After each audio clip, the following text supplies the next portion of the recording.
Bismillahirrahmanirrahim. Assalamualaikum warahmatullahi wabarakatuh. Alhamdulillah wassalatu wassalamu ala Rasulillah wa ala alihi wa sahbihi wa mawalah wa la hawla wa la quwata illa billahi wa ba'du. Alhamdulillah, segala puja dan puji hanya milik Allah subhanahu wa ta'ala. Salawat dan juga salam kita hadiahkan kepada Rasul kita Nabi besar Muhammad sallallahu alaihi wa ala alihi wasallam. Ma'asyiral muslimin wal muslimat rahimani wa rahimakumullah. Biasa kita mengkaji sirah di malam ini, tapi malam ini kita akan membahas satu pembahasan yang tentunya juga penting dipahami. Kita beri tema agar sedekah menjadi berkah dan bisa menyembuhkan penyakit.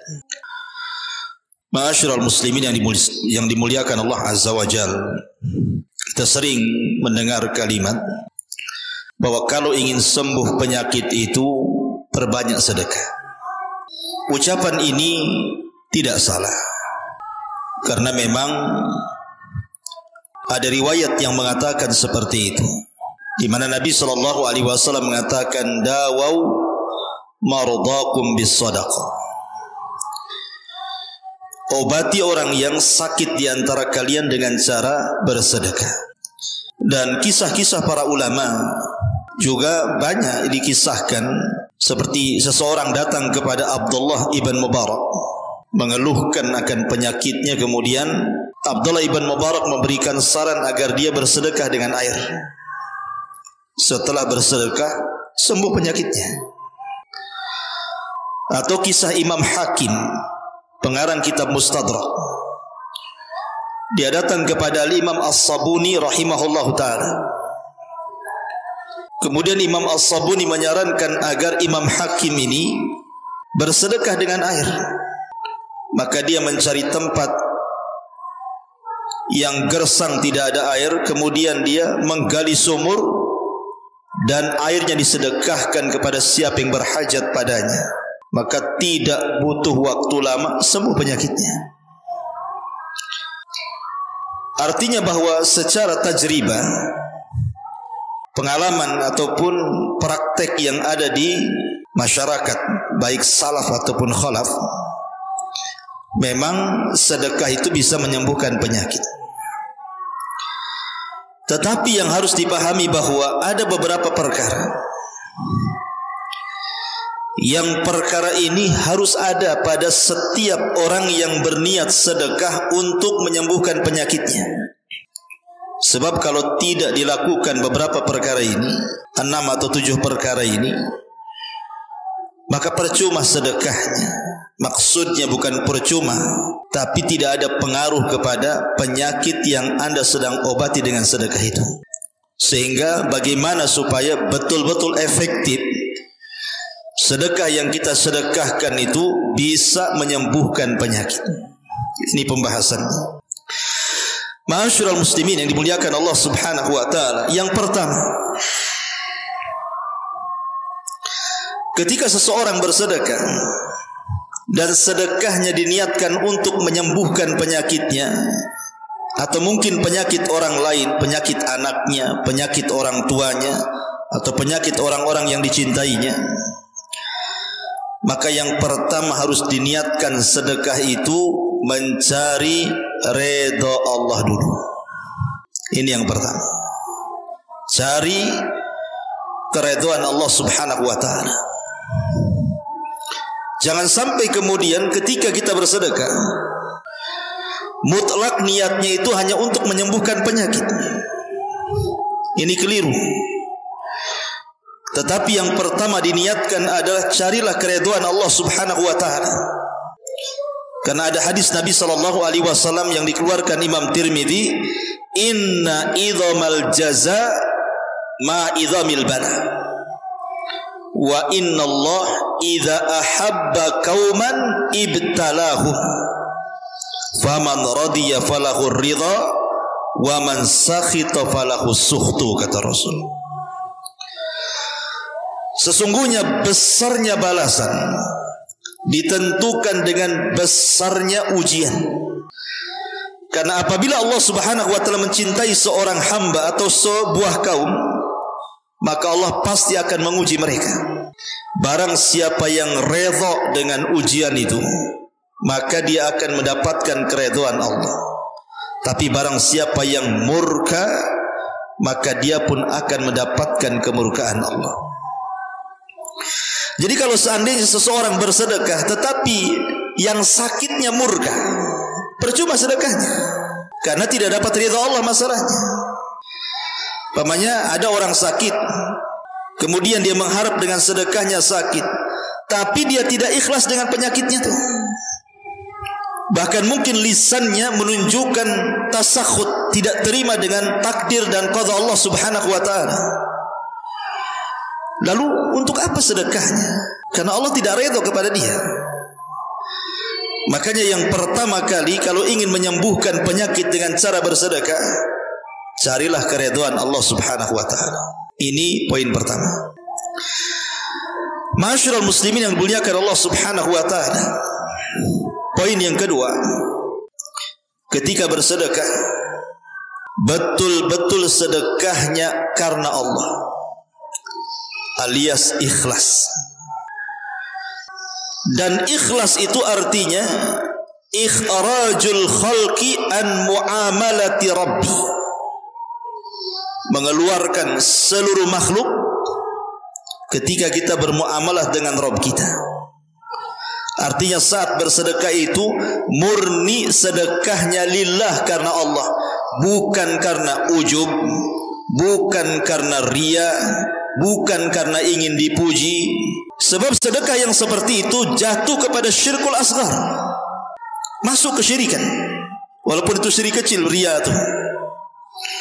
Artinya kalau sudah masuk dalam kesyirikan, percuma sedekahnya, karena tidak akan diterima Allah Subhanahu wa taala, gugur amalan. Makanya saat bersedekah dalam rangka mengobati penyakit, ini nomor dua, harus ikhlas. Betul-betul sedekahnya karena Allah Subhanahu wa taala. Karena Nabi SAW juga mengatakan, innallaha la yaqbalu minal a'mal illa ma kana khalisan wabtughiya bihi wajhu. Sesungguhnya Allah tidak akan menerima amal-amal kecuali bersumber dari orang yang ikhlas dan yang dicari padanya wajah Allah Subhanahu wa taala. Ma'asyiral muslimin yang dimuliakan Allah Subhanahu wa taala. Jadi ikhlas ini penting dalam sedekah dalam rangka mengobati penyakit. Kemudian yang ketiga, baru niatkan sedekahnya dalam rangka penyembuhan. Harus ada niat bahwa sedekah saya itu untuk menyembuhkan penyakit saya, untuk menyembuhkan penyakit ibu saya, untuk menyembuhkan penyakit anak saya. Karena Umar bin Khattab radhiyallahu anhu pernah berkhutbah di atas mimbar, kemudian mengatakan, aku mendengar Nabi SAW bersabda, innamal a'malu binniyat. Sesungguhnya amal itu ditentukan dengan niatnya. Sama dengan orang yang meruqyah. Kalau anda meruqyah membaca Quran, dibacakan saja sama orang, tidak ada pengaruh apa-apa. Anda bukan sedang meruqyah, Anda sedang baca Quran. Tetapi kalau membaca Qurannya diniatkan untuk ruqyah, berarti Anda sedang meruqyah. Segala sesuatu itu harus didasari dengan niat. Lah sama sedekah juga, niat Anda bersedekah itu untuk apa? Oh, untuk menyembuhkan penyakit. Berarti sedekahnya akan membawa pengaruh. Karena Nabi SAW mengatakan, innamal a'malu binniyat. Amal itu ditentukan dengan niatnya. Ini yang ketiga. Yang keempat, harta yang disedekahkan itu harus harta yang baik. Harta yang disedekahkan itu harus harta yang baik. Kenapa demikian? Dalam hadis Muslim dari Abu Hurairah radhiyallahu an, Nabi SAW bersabda, innallaha tayyibun la yaqbalu illa tayyibah. Sesungguhnya Allah itu baik, tidak menerima kecuali yang baik-baik. Artinya kalau kemudian sedekah yang disedekahkan itu dari harta yang haram, apa Allah akan menerima? Tidak akan menerima. Karena harta haram itu tidak baik, dan Allah tidak menerima kecuali yang baik-baik. Berarti kalau kita hendak bersedekah dalam rangka menyembuhkan penyakit, berarti harta yang disedekahkan itu murni harta yang baik, yang diperoleh dengan cara halal, dan juga barang yang disedekahkan atau makanan yang disedekahkan itu harus makanan yang baik, tidak membahayakan. Selain halal juga baik. Makanya kenapa hadis selanjutnya Rasul mengatakan innallaha amara bihil mu'minin bima amara bihil mursalin. Faqala ta'ala ya ayyuhar rusul kulu min tayyibati wa'malu salihan. Wa qala ta'ala ya ayyuhalladzina amanu kulu min tayyibati ma razaqnakum. Sesungguhnya Allah memerintahkan kaum muslimin sebagaimana Allah perintahkan para rasul. Maka Allah berfirman, wahai para rasul, makanlah dari yang baik-baik dan kerjakanlah amal saleh. Dan Allah juga berfirman, wahai orang-orang yang beriman, makanlah dari yang baik-baik yang kami rizkikan kepada kalian. Maka yang keempat, yang disedekahkan harus yang baik-baik dan halal, supaya sedekahnya diterima. Ini yang keempat. Yang kelima, saat bersedekah dalam rangka niat untuk menyembuhkan penyakit itu, jangan bersedekah karena coba-coba. Cobalah, siapa tahu kalau saya sedekah penyakit saya sembuh, penyakit anak saya sembuh, penyakit ibu saya sembuh. Jangan coba-coba. Ibadah itu bukan coba-coba. Kita itu menyembah Tuhan yang yakin, maka harus disembah dengan keyakinan. Tuhan kita itu wujudnya ada, kita yakin adanya Allah yang menciptakan kita, yang mengatur kita, yang menghidupkan kita dan matikan kita. Masa kita kemudian menyembah Allah dengan cara ragu-ragu, dengan cara coba-coba? Harus yakin bahwa sedekah itu bisa menyembuhkan penyakit. Makanya Imam Ibnul Qayyim rahimahullahu ta'ala mengatakan, fa inna lis-sadaqati ta'siran ajiban fi daf'i anwa'il bala'i walau kanat min fajirin aw min zalimin bal min kafirin. Fa inna Allah yadfa'u biha anhu anwa'an minal bala' wa hadha amrun ma'lumun indan nasi khassatuhum wa ammatuhum wa ahlul ardi kulluhum mukirruna bihi li'annahum jarrabuhu. Lihat kata-kata Imam Ibnul Qayyim. Kata Imam Ibnul Qayyim rahimahullahu ta'ala, sesungguhnya dalam sedekah itu ada pengaruh yang luar biasa ajib ketika menghilangkan berbagai macam ujian. Walaupun sedekah itu datang dari orang fajir, walaupun sedekah itu datang dari orang zalim, walaupun sedekah itu datang dari orang kafir, tetap membawa pengaruh sedekah itu. Karena Allah subhanahu wa ta'ala sudah banyak menghilangkan dengan sedekah berbagai macam bencana dan ujian. Dan ini perkara yang maklum diketahui di tengah-tengah manusia, baik orang khususnya atau orang umumnya. Bahkan seluruh bumi pun mengakui bahwa sedekah itu pengaruhnya besar ketika mengangkat bencana. Lihat orang-orang kafir, orang-orang Yahudi, Nasrani, mereka bersedekah. Orang-orang musyrik pun mereka bersedekah, karena yakin sedekah itu membawa pengaruh.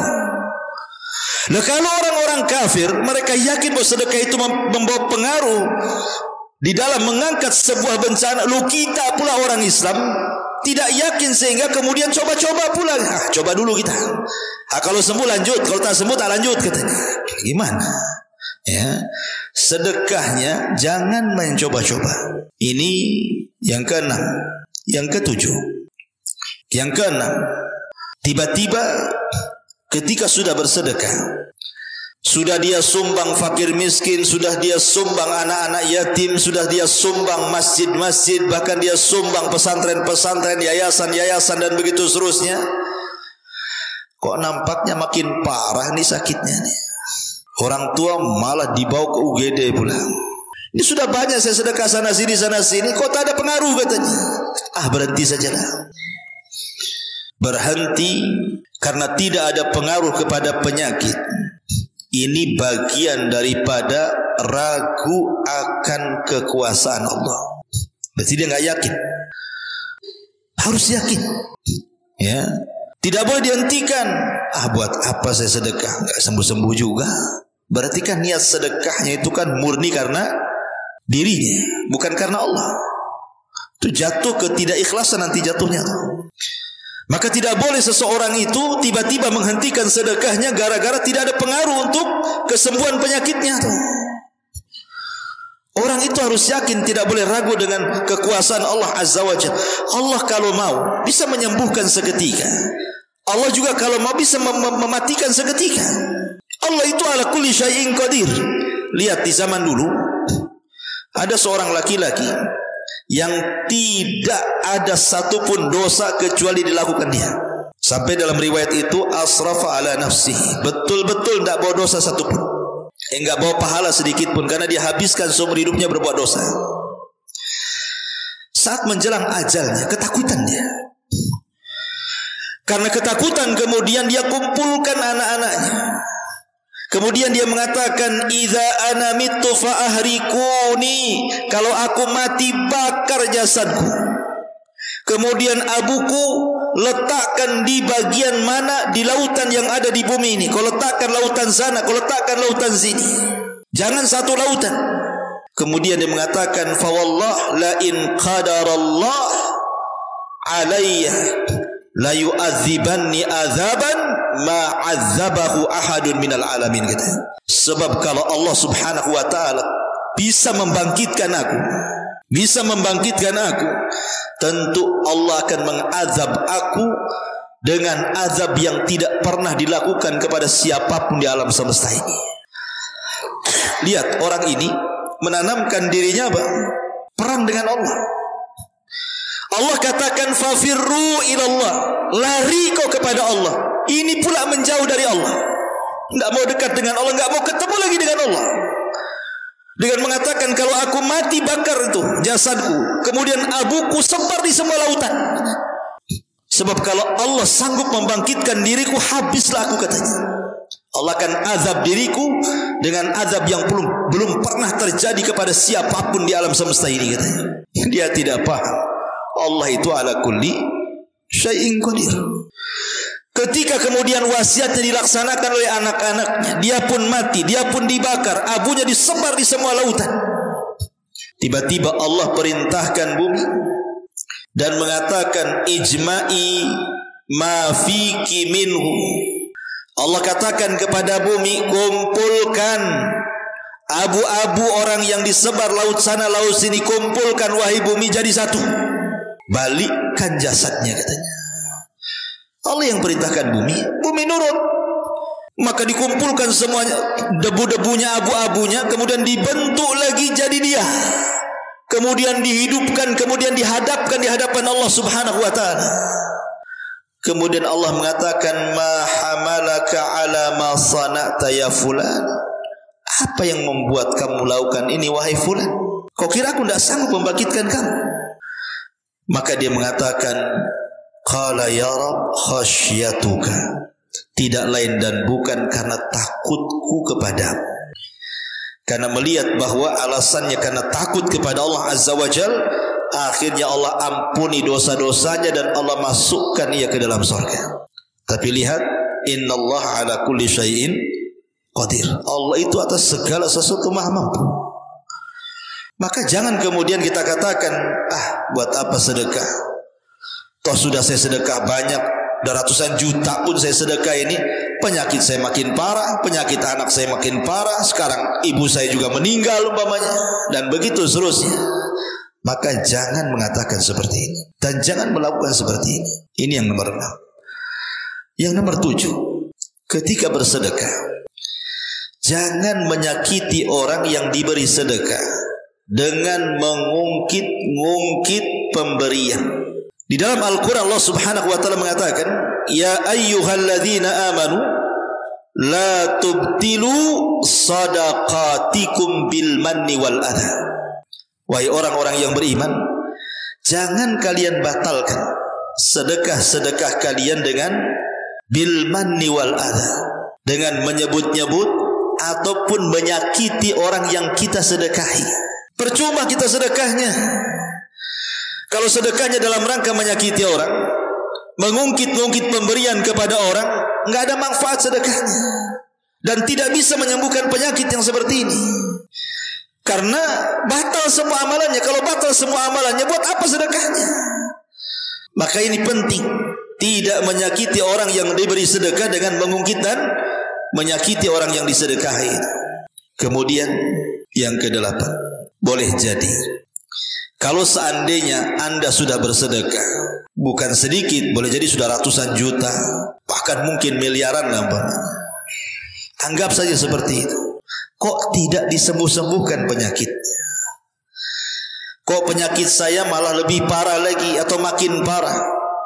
Anak saya makin parah sakitnya, orang tua saya makin parah. Saya sudah berusaha bersedekah, kok tak sembuh-sembuh pun. Ingat, ada 3 perkara yang harus Anda pahami. Ketika Allah Subhanahu wa ta'ala tidak mengabulkan permintaan kita dengan sedekah kita agar penyakit kita hilang, penyakit anak kita hilang, penyakit orang tua kita hilang, satu, boleh jadi Allah sedang mencintai orang yang sakit itu. Boleh jadi Allah sayang dengan orang yang sakit itu, sehingga sengaja tidak disembuh-sembuhkan sama Allah.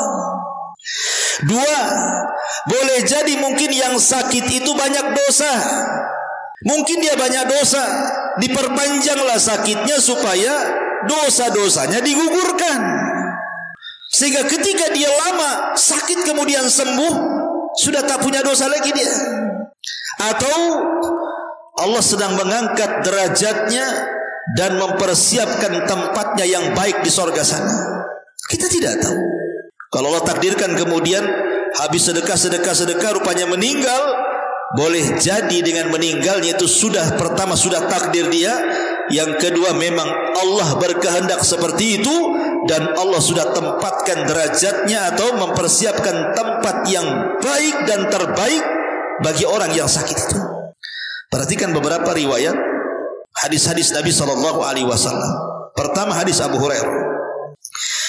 Nabi SAW mengatakan, ma yazalul bala bil mu'mini wal mu'minati fi nafsihi wa waladihi wa malihi hatta yalqallah wa ma alaihi khati'ah. Akan senantiasa al-bala, ujian itu, dengan seorang mukmin ataupun kepada mukmin perempuan dan laki-laki. Baik ujian itu mengenai dirinya, diuji kesehatannya, atau mungkin ujian itu kepada anaknya, dibuat sakit anaknya, ataupun wamali kepada hartanya, dibangkrutkan usahanya. Akan senantiasa manusia itu diberikan 3 ujian itu, mungkin kepada diri kita, kepada anak kita, kepada usaha kita, sampai betul-betul dia berjumpa dengan Allah dan dia tidak memiliki sedikit pun kesalahan di hadapan Allah. Makanya kata ulama salaf mengatakan, laula masaibud dunya lawaridnal qiyamata mafalis, katanya. Kalau bukan karena musibah-musibah dunia, tentu kita akan menghadap Allah menjadi manusia-manusia bangkrut, tak punya pahala. Kalau bukan karena musibah, tentu kita akan menghadap Allah itu menjadi orang bangkrut. Artinya dengan sabarnya kita ketika sakit, dengan mengharapnya pahala saat sakit atau menerima musibah-musibah yang lain, dengan sebab itulah Allah gugurkan dosa kita. Karena ada sorga-sorga itu yang tidak bisa diraih dengan puasa, tidak bisa diraih dengan sholat, tidak bisa diraih dengan baca Quran, hanya bisa diraih dengan sabar. Dan tidak mungkin orang sabar kecuali ada musibah. Kalau tidak ada musibah, sabar dari apa? Harus musibah dulu baru ada sabar. Dan Allah katakan dalam Al-Quran, innama yuwaffis sabiruna ajrahum bighairi hisab. Allah akan berikan balasan bagi orang-orang yang sabar itu tanpa batas. Ini hadis pertama.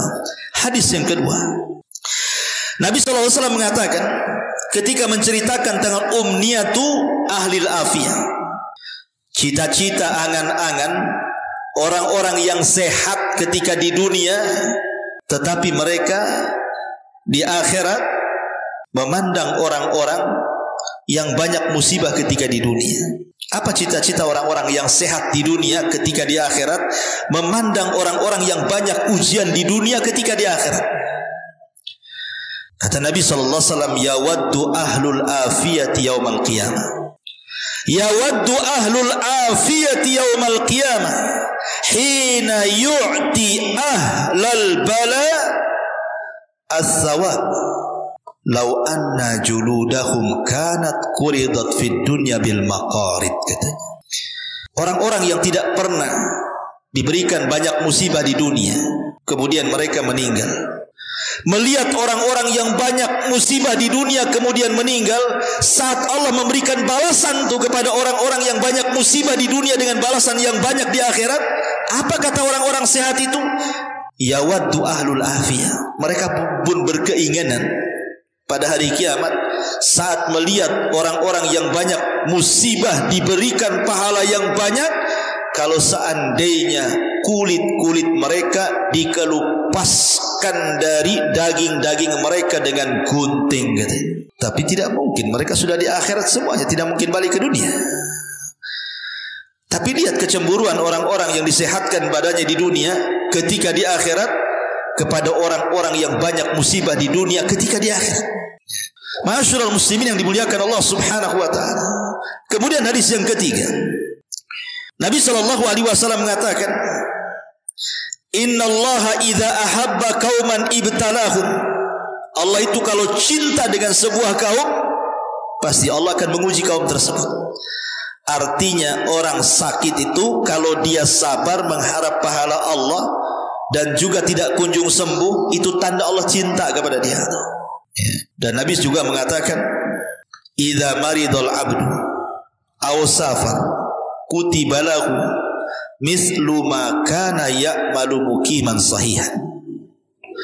Apabila seorang hamba sakit atau safar, maka aktivitas ketika sehat, baik baca Qur'annya, baik sholat malamnya, baik puasanya, tiba-tiba dia sakit tidak bisa mengerjakan itu lagi, tetap dicatat seperti kebiasaan sehatnya. Kan enak tuh. Ya.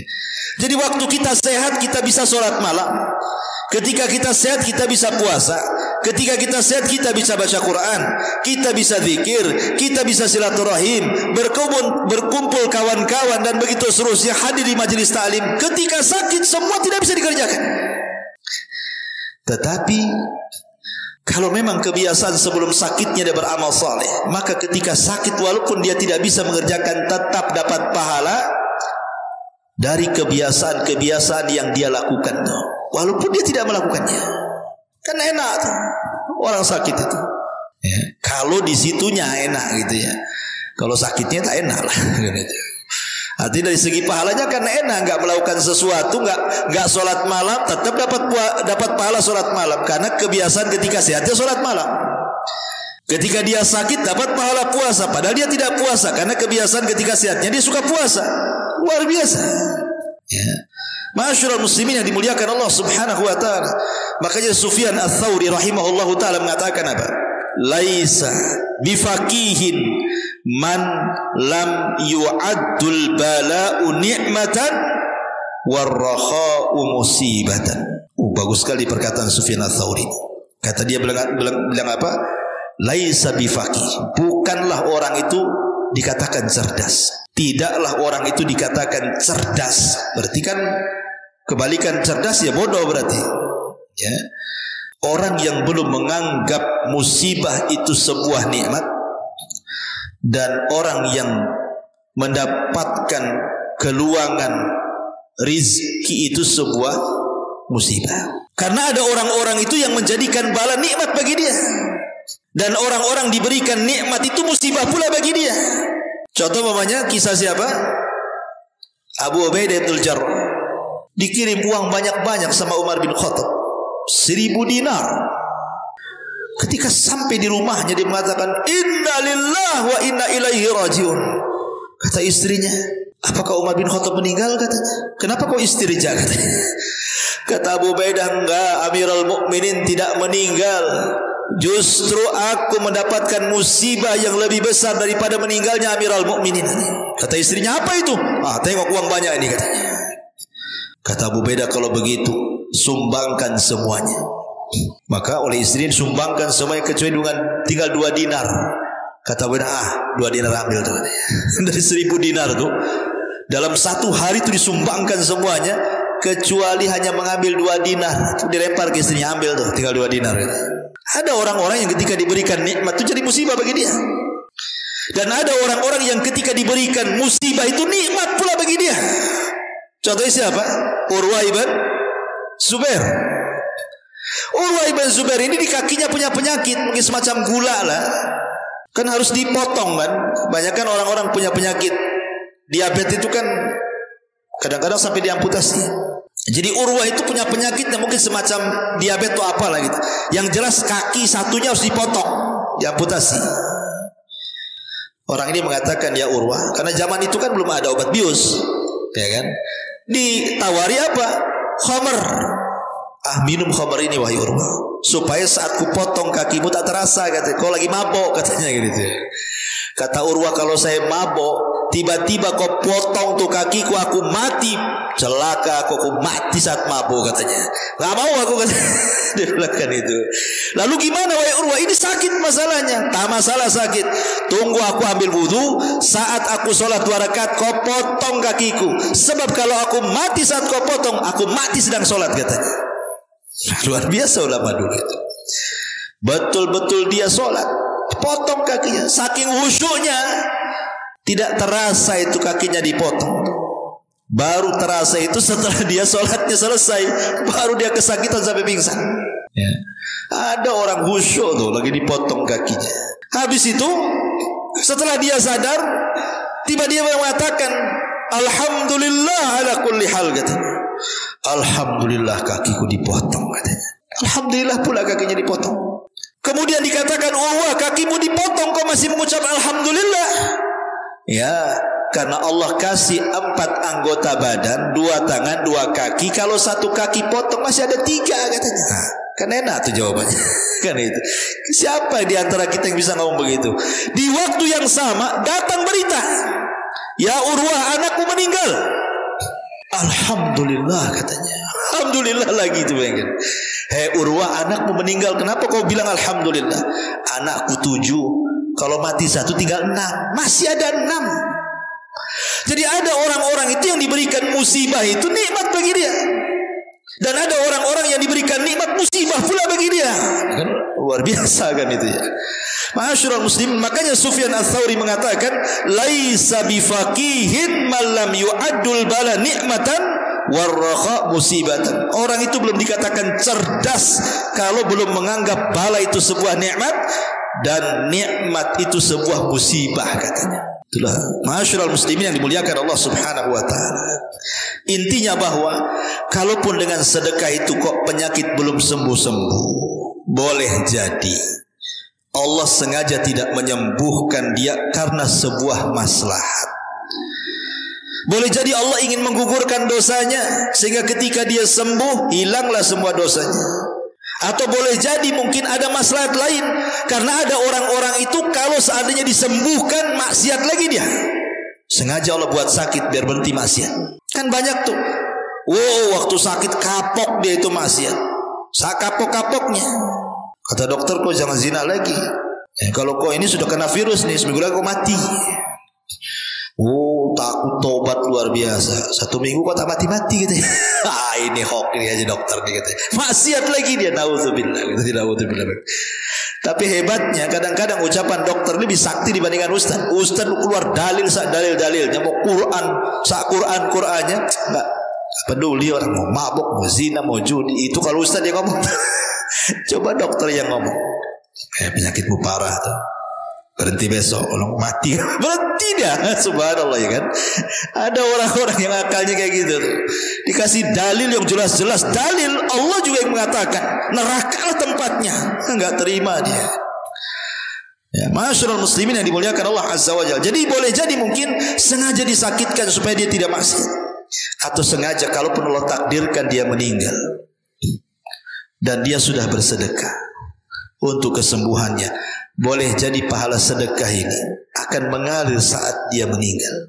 Dan itu pula yang menjadikan pahala dirinya, karena orang yang meninggal ketika masuk ke liang lahat, apa ucapannya? Laula akhartani ila ajalin qarib la asaddaqa wa akum minas salihin. Ya Rabb, kalau kau hidupkan aku sesaat saja ke bumi, aku akan sedekah. Dia sudah sedekah. Ya. Dia sudah sedekah saat kematiannya. Dia habiskan hartanya untuk sedekah, tapi Allah takdirkan dia mati. Boleh jadi itu menjadi mempermudah kehidupan dia setelah kematiannya. Jangan kemudian kita katakan, percuma, tahu nggak sembuh sampai mati, buat apalah sedekah. Bagus saya makan kan, itulah. Dia tidak paham itu. Sedekah itu pengaruhnya bukan di dunia saja, sampai ke akhirat.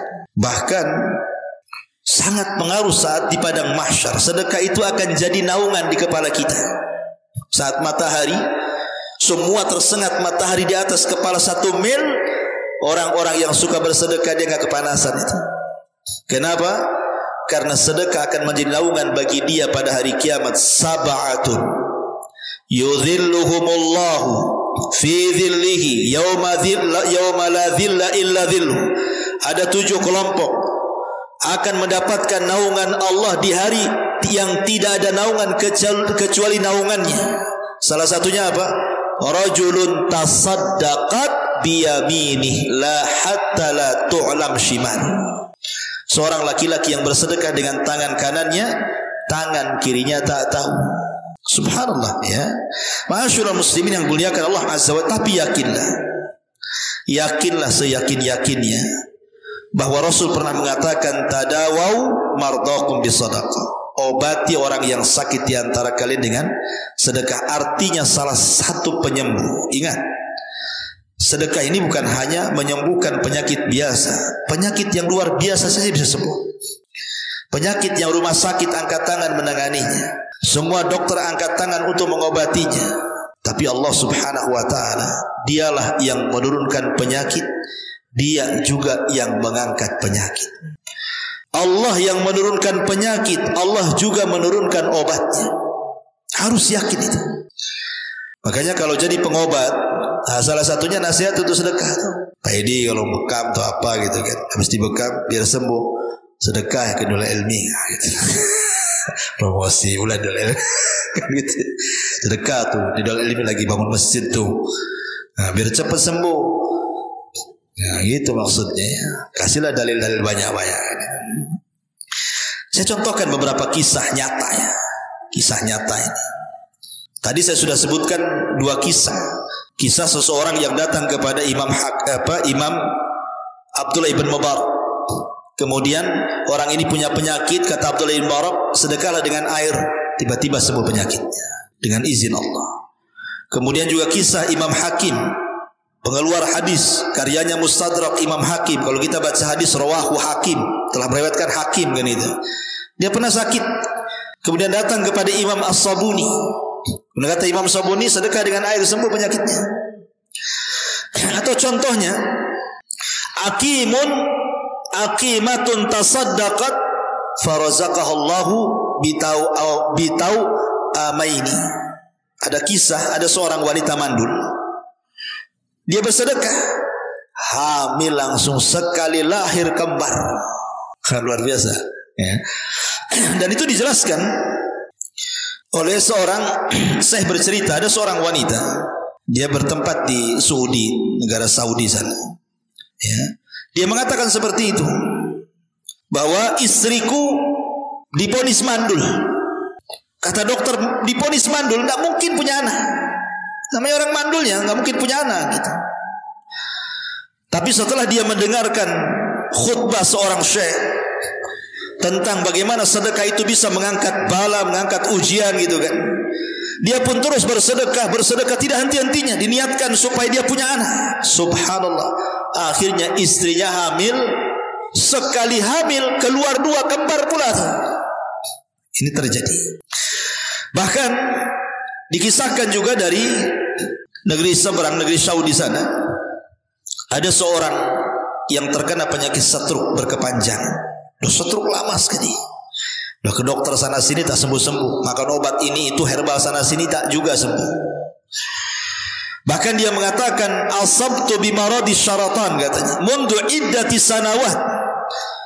Aku, katanya, ini bercerita orang yang sakit nih, aku terkena penyakit stroke bertahun-tahun, katanya.